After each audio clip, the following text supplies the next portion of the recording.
আসসালামু আলাইকুম। আমি একজন প্রবাসী। গত ৭ বছর ধরে বিদেশের মাটিতে লড়ছি। তুরস্ক, গ্রিস, বসনিয়া হয়ে ১২টি দেশ পাড়ি দিয়ে আমি ইতালিতে এসেছি। যারা বাইরে আসছেন তারা অবশ্যই জানেন আমি কিভাবে এসেছি।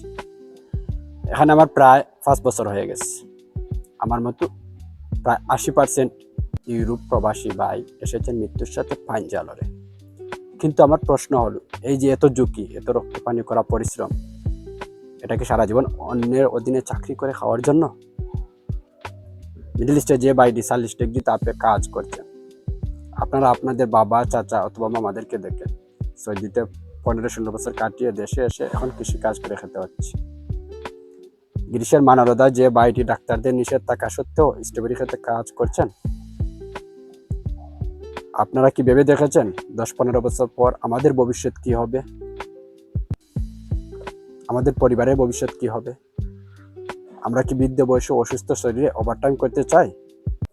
যদি এইসব কিছুর উত্তর না হয়, তবে আজকের এই ভিডিওটি আপনার সবচেয়ে গুরুত্বপূর্ণ ৫ মিনিট হতে পারে। আমিও আপনাদের মতোই ছিলাম, ভাবতাম চাকরি করছি, দেশে টাকা পাঠাচ্ছি, একদিন বিজনেস করব, সব তো ঠিকই আছে। কিন্তু গত বছর যখন ২ মাসের জন্য দেশে গিয়ে আমি একটা সমস্যায় পড়ে ৬ মাস আটকে যাই, তখন আমার চোখ খুলে গেল। আমি দেখলাম ইনকাম বন্ধ তো সব বন্ধ, কোনো সেভিংস নেই, কোনো প্যাসিভ ইনকাম নেই। ঠিক তখনই আমি রিসার্চ শুরু করলাম। আমি বুঝলাম আগামী ৭ থেকে ১০ বছরের মধ্যে আমাদের ফাইন্যান্সিয়াল ফ্রিডম হতে হবে বা আর্থিক স্বাধীনতা অর্জন করতে হবে।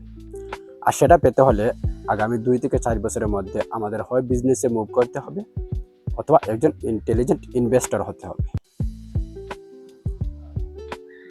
সেই চিন্তা থেকে আমি গত ৮-৯ মাস ধরে বিভিন্ন বিজনেসের বই পড়া শুরু করছি, বিভিন্ন বিজনেস নিয়ে পডকাস্ট শুনছি এবং কীভাবে বিনিয়োগ করতে হয় এসব নিয়েও বই পড়ছি এবং পডকাস্ট শুনছি, পাশাপাশি কিছু কোর্সও করেছি। আমার পরিচিত এক বড় ভাই, ওনার নাম মানিক। উনি ১৬ বছর সৌদি আরবে ছিলেন, রাজার মতো চলেছেন। ছোট ভাইকে বাইক দিয়েছেন, দামি বাড়ি করেছেন, সন্তানদের সব আবদার মিটিয়েছেন। ২০২১ সালে যখন পাকাপাকিভাবে দেশে ফিরলেন, ২০২৩ আসতে না আসতে তার জমানো টাকা শেষ হয়ে গেল। আজ মানিক ভাই অসুস্থ, কিন্তু চিকিৎসার টাকা নেই। দামি বাইক চালানো ছোট ভাই এখন বেকার। আর ওনার এক ছেলে আছে, দিনমজুরি করে কোনো মতে সংসার চালাচ্ছে। মানিক ভাই ভুলটা কোথায় করেছিলেন? তিনি আয় করেছিলেন প্রচুর, কিন্তু বিনিয়োগ করেননি। তিনি সম্পদ বানাননি, বরং বিলাসিতা করেছেন, দায় বাড়িয়েছেন। আপনি কি চান আপনার জীবনের গল্পটা মানিক ভাইয়ের মতো হোক? আমি বর্তমানে ইতালিতে চাকরি করছি, কিন্তু আমি ঠিক করেছি আগামী ২ বছরের মধ্যে আমি একজন উদ্যোক্তা হব, আর সেটার প্রস্তুতি শুরু করেছি এখন থেকে। আমি যা শিখছি, যে বইগুলো পড়ছি, যে রিসার্চগুলো করছি, সেগুলি আমি এই চ্যানেলে আপনাদের সাথে শেয়ার করব। প্রথমেই বলে নিই, আমি কোনো এক্সপার্ট না, আমি এখন একজন লার্নার, আপনার মতোই।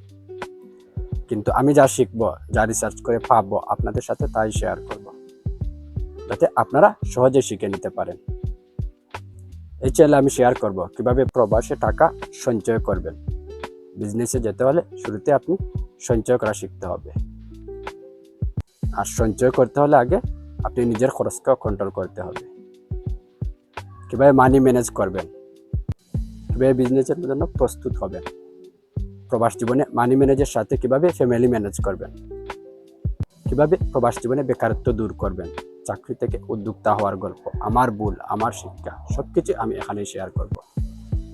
যদি আপনার স্বপ্ন থাকে চাকরির বাইরে কিছু করার, নিজের একটা বিজনেস দাঁড় করানোর, পরিবারের জন্য একটা নিরাপদ ভবিষ্যৎ তৈরি করার, তাহলে আমার সাথে যুক্ত হন।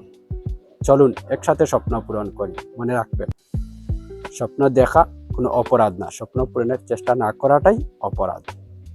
কমেন্টে জানান আপনার স্বপ্ন কি।